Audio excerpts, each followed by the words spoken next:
And then a couple days ago, it just kind of like came to a head, and it was like, you know, Alexis, you're going to decide right now. Quit and move on before I've really hit the water.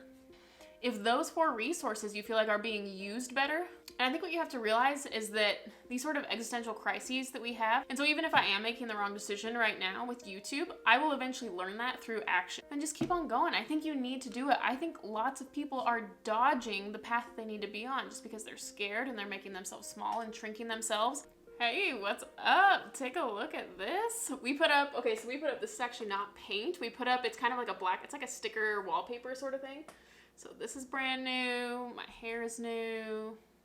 If you haven't seen since my last planning wall video. So yeah, this is what we're doing. I've had a month off for all the people that are here because of my personality content. You know, I've been in a loop when we haven't had any videos come out for a month or so. But then every time I come back full force with the TE for those personality people of you. Okay.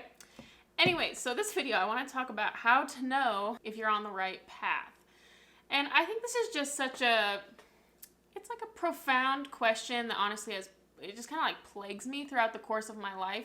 And basically where this question started was I went to college, and while I was in college, I started feeling like already that I had chosen the wrong career. I went to school to be a teacher, and toward my 3rd year, I started realizing that maybe this wasn't for me, that I definitely liked some things about it, but maybe it wasn't for me. So that is the first time that I started feeling like, oh, this is gonna be rough. So I started teaching, and I really liked it. I've enjoyed a lot of things about it, but as soon as COVID hit, I realized that there was more that I wanted to talk about than math. I'm a math teacher. And you can do a lot with math, and I do like a lot of aspects of math. I've got problem solving and things like that, but I really wanted to delve into people living their fullest potential. So anyways, fast forward. So now I've been doing YouTube for maybe 6-7 months while teaching, kind of like a side hustle. I'm having that question again. Am I on the right path? And that's been kind of my issue the last month. So the last month I've been sitting here am I on the right path? Is this right for me? Started making a lot of excuses. Maybe teaching is fun. I don't know. Maybe teaching is the right path. Maybe I should just stick with teaching. What's the deal? There's just never going to be a perfect job. Or maybe I will find it, but it's not this. If this was the right path, I would love it. If it was the right path, I would feel it all the time. I would just know. I would have this gut feeling in my stomach.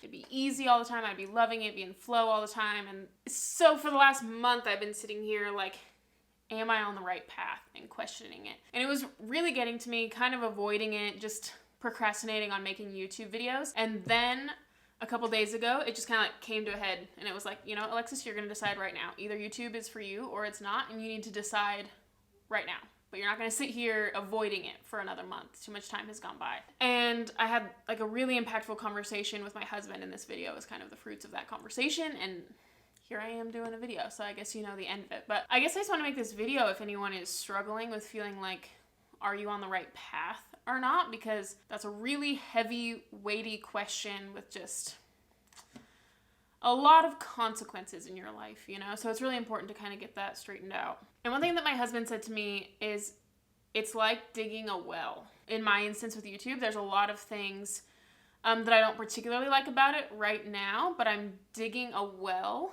and creating skills within myself. And he's like, for the first while, you're just digging dirt, just faithfully digging the dirt, and you're not seeing any results from it for the longest time. And you just have to be faithful to the digging of the dirt. And that part is so hard because you're wondering, is there going to be water? You're kind of stepping out in faith, there will be water here, probably. I don't know. I'm putting an awful lot of work into it. How long am I going to have to dig for? How deep do I have to dig for? And it feels like there's a lot on the line, because if you keep digging, you will hit water. Now, if you put a time constraint on yourself, I'll do this for a year, and then if I hit nothing, I'll stop, you won't necessarily hit it. But if you just keep going faithfully, then you will hit water. And I think sometimes I have a tendency to quit and move on before I've really hit the water. It's kind of in the Dunning-Kruger effect, where you feel all excited about something, then there's this dip, and then eventually it gets better. And I think I've had a tendency to quit in that low spot before, just because that's where you are kind of acutely aware of really everything that goes into it, the positives and the negatives, and it's just it can be really tiring. So this is what I had to ask myself. What parts of this do I not like? And one, are they going to be there forever? Kind of like this digging. This digging part is not going to be here forever. Eventually, there will be water, and there still will be work involved. Like, I guess sticking with this analogy, you still have to go to the well and get water every day, but it's not digging, and you can see the results of your labor a lot sooner. So one, will it always be there? And then two, is the part that you don't like something that's stretching you to be a better person? I think sometimes a lot of people get uncomfortable with change, myself included. And as I'm like stretching myself, like to communicate on camera, like I'm someone who's naturally very quiet, and it takes kind of a lot of energy for me to sit in front of a camera and expend so much energy talking. And that is my least favorite part of it. I love the part of YouTube where I go to a coffee shop by myself and edit videos and I plan out what I'm gonna say and make thumbnails. All that introverted stuff is very fun for me, but the part where I have to sit here and open my mouth and talk, that's my least favorite part. I'd say it's the most valuable, but it's maybe the most draining part.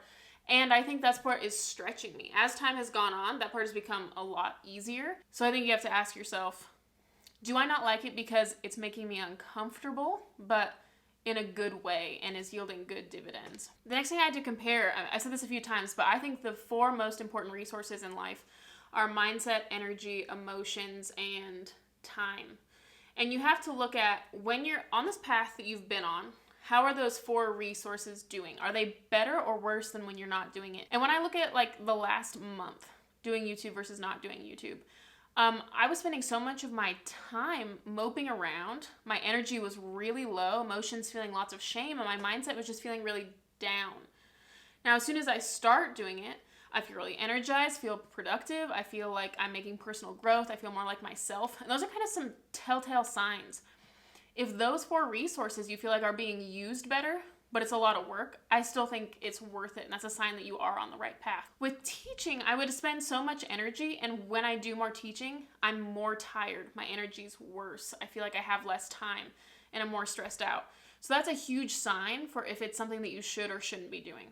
Just because it's hard work and it's not going to be fun all the time doesn't mean that you should stop, especially when you look at those other 4 resources. And one thing that I will say about this process is that I think it happens fewer and less frequently as time goes on. Kind of this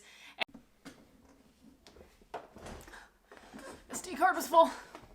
And I think what you have to realize is that these sort of existential crises that we have, as you go on, they happen less and less often.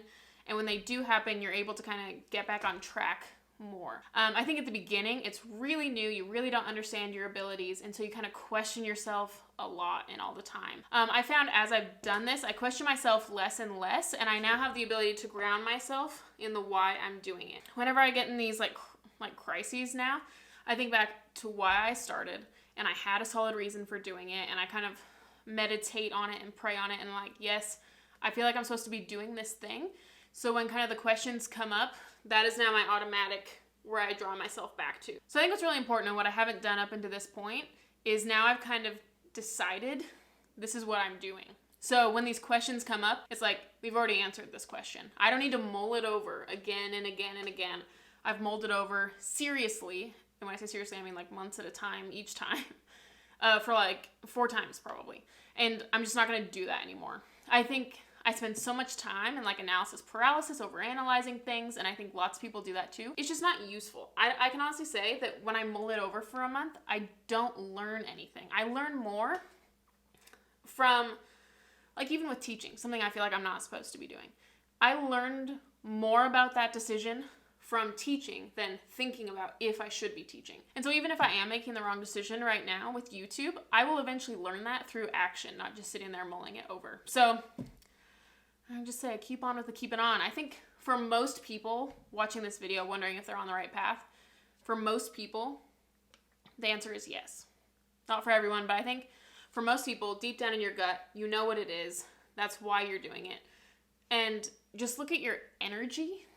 And if it's a lot of hard work, but it feels fulfilling and it feels in alignment with your life purpose, which the video I'm about to film right now is going to be about life purpose, so you can watch that also. But if it feels in alignment, and if you feel more in alignment when you are doing it, it's just a lot more hard work, then just keep on going. I think you need to do it. I think lots of people are dodging the path that they need to be on just because they're scared and they're making themselves small and shrinking themselves. And I don't want any more people to do that. My biggest goal with this channel is for people to step into more of who they are, to get to know themselves better, and to kind of dig out who they really are and then to project that to everyone.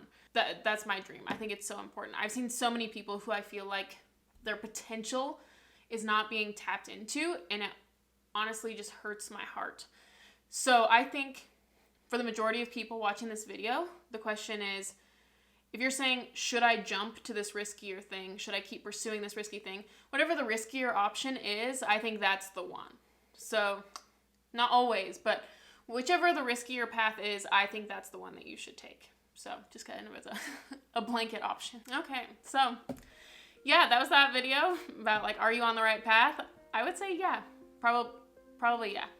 You're on your way there. The path that you are on, the decisions you've made up until this point have taught you things that you needed to learn for the next portions of the path that you're going on. So I think that you're on the right path.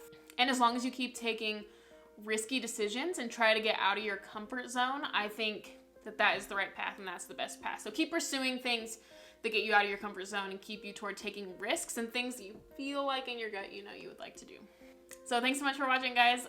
Like and subscribe if you enjoyed the video. Helps me out a lot. Thanks. Bye.